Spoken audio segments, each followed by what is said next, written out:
Okay, I'll give you an injury update here as we get started. So Von will practice today. His 21-day window will start today, and we'll just take it one day at a time. Vet rest days for Leonard Floyd, Matt Milano, and Micah Hyde. Greg Rousseau will not practice. He's out with a foot for this practice. And then limited will be Christian Benford and Jordan Poyer. Shoulder, right. He was able to finish, though, so is that a good sign? Yeah, I mean, usually it is. You just take it one day at a time. In the game, yeah. Is Jordan better, same? We think better. Again, we're just going to take it one day at a time and get a better feel for him today here as we go outside. Without getting into when Vaughn might be ready to play, because that's your call, but what does his return to the lineup, whenever he does return, what does that just do to the defense, just his presence alone? He's going to come in and do his job, just like he's done since he's gotten here. Certainly a really good player, and but at the same time, it's just what he's coming back from. At the end of the day, I know that he's intent on playing just good team football, but it's a welcome addition to the group, and having him back. I mean, it's been a journey for him, and I don't think I've ever seen a guy with such a positive mindset, mental toughness, just really, goal-oriented on getting back and getting healthy again and getting out there on the field. From a physical standpoint, Sean, is it difficult for a guy like Just, that to come back with just one or two practices? We'll see. That's what we just got to see. Take it one day at a time. One day at a time. But how excited was he today, or is he? Yeah, he's excited every day he's around here, right? So he's, as you guys know, a positive guy and brings a lot to our building, not just on the field but off the field, and in terms of his mindset and how he goes about his business. And can you just speak on the contrast of emotions with Tre'Davious White going down, and now another player who's worked his way to come back, making his way back, maybe a boost at the right time? Yeah, I mean, two separate situations, obviously. It's a tough game, right, at the end of the day, so I don't know how else to say it, but it's a tough game, and these guys do a heck of a job. I mean, they're out there every day, every week, putting their bodies on the line, and I think sometimes that's taken for granted, what these guys put themselves through the grind of a season as well, not just to get themselves ready for the season, but through the grind of a season now going into week 5. But yeah, welcome addition, Von is for sure, and anxious to see him out there. One more question, sir. One more question on Vaughn. Hearing him talk about this and go through this process, at least from a media perspective, right?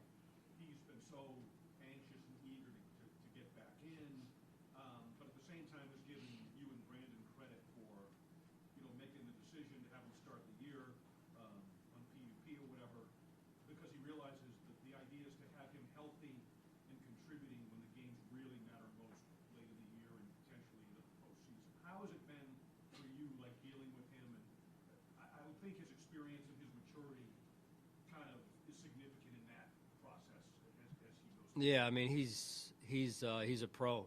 He's mature. So as much as we know he wanted to play, we just felt like for the greater good of him and the team, it was just the ticks in the pro column versus the con column at the time were such that we felt like it was in the best interest of everyone for him to continue to get himself ready, and coming out of that stretch 3-1. Although that was hard, I can tell you as a coach, I want him out there week 1. But the way he handled that, the way he handles everything, quite honestly, is he's very poised, very composed, and he's just got a champion's mindset. What have you seen from Dane Jackson since week 1 when Christian Benford got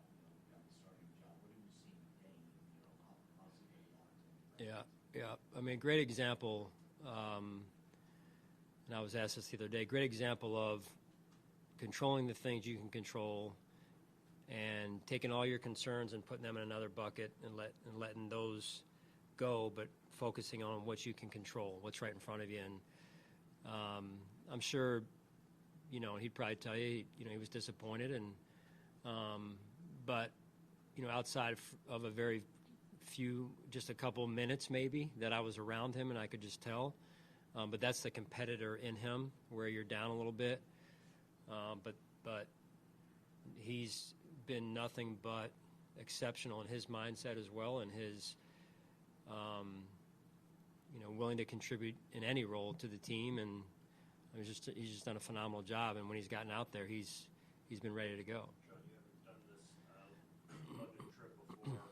What went into the decision to go over when you are? How did you arrive at that call? Yeah, I mean, I'm relying heavily on our sports science department and Joe Collins and his staff, and our training staff, and they've done a ton of research.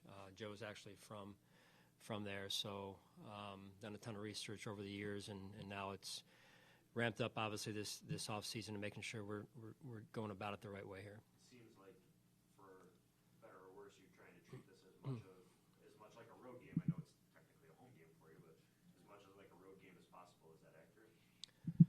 Well, it is. I mean, we're all going on the road. Well, I guess I meant, there's some hoopla that comes with going to play in London. In London. It's kind of special. Sure. It's not something that you do every year. Yeah. As opposed to playing like a normal road game. Right. No, I mean, listen, we try and normalize things as much as we can. We go to training camp, and there's not a lot of teams that still go away to training camp, and I think that's beneficial in a lot of ways. One of the ways is, things aren't exactly, you're not exactly sleeping in your own bed for, however many days, and your bathrooms are small, and you're sharing bathrooms in some cases, and I think that just helps build some resiliency, and I think that's good in this situation where we're going to be away a little bit of time, and but it also offers an opportunity for us to come together again as a team and spend some time together, and then we've got obviously a challenge in front of us in the Jacksonville Jaguars. Sean, I think I don't know. I mean, it's kind of I'm just right now I'm practicing on a Wednesday practice, John. That's what I'm focused on. They seem to be more comfortable playing in London, having been there before. Because I guess what I'm saying is, what disadvantages might there be for them to have been there for the first time like this? Yeah, no, I think they've practiced. I think they've played, a number of times in the stadium that we're going to play. I don't know, but in the films that I've watched, it seems like there's multiple games of them in this same stadium. So I guess the advantage goes to them. Sean, two things.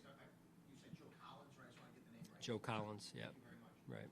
You've always rotated D linemen, and this group particularly, they've been good. Run pass, they've been good numbers, production. Now you add Bond to the mix. Does that help as well? That you don't have to necessarily rush Bond or anybody else to put on the field 70% of the snaps, because everybody's doing their part, because this is the philosophy you have anyway. Yeah, it is. Eric Washington and Marcus West, our D-line coaches, both do a really good job of rotating players, fresh bodies. That's just philosophically what we believe in. Sean, I think that people would be interested in the sports science aspect. Yeah. I just want to go back to it for one. Typically when you go over there, you fly through the night. People in general, whether it's vacation or business, and you got to stay up through that first day, and then get your body clock set. I'm interested in, is that the approach, and are you trying to carry that through Saturday to manage that whatever potential lag situation? Yeah, I mean, first of all, you're talking to a homebody here, so I've never been there, like I said the other day. But from what I hear and the research that is being used as our vision is we're gonna try and do that. We're gonna fly obviously tomorrow night, and then once we get there, try and stay up through the day and try and get acclimated to a little bit of it as much as you can. I should probably have Joe Collins sitting next to me here to answer some of these questions. But I'll do the best that I can in what's been explained to me and why. And I think the cool piece of it is, there's been a number of people working behind the scenes on this since we got word that this was going to happen, and it's a great opportunity. Sean, you touched on it before, but how do you feel like Kyer has handled what's been thrown at him early this season, and then his readiness to be in the good spot if he's called? Yeah, he's done a good job. Just really,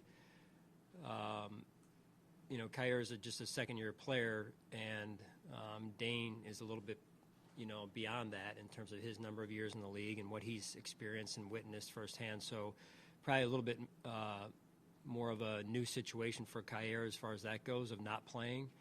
And I think he's done a good job, and now, potentially he could be called upon to play, and he's got to be ready. Do you anticipate rotating there at all, or do you want to have it just the two same guys? We'll just see. We'll see how practice is today, and then go. Coach, standpoint, when you go into a stadium that you've never been in, what do you look for landmarks-wise? Yeah. I mean, we try and scout out just directional, flow of the wind. Not to get too specific, but where the play clocks are located, because that's obviously important as it relates to the signal callers, and just overall playing surface, just to name a few. Hey, Sean, is Russo's foot injury a concern at this point, and it might that impact Bond's having to activate Bond possibly? Yeah, I mean, I know he's pretty sore today, so we'll just see how he comes back tomorrow. All right, thanks, guys.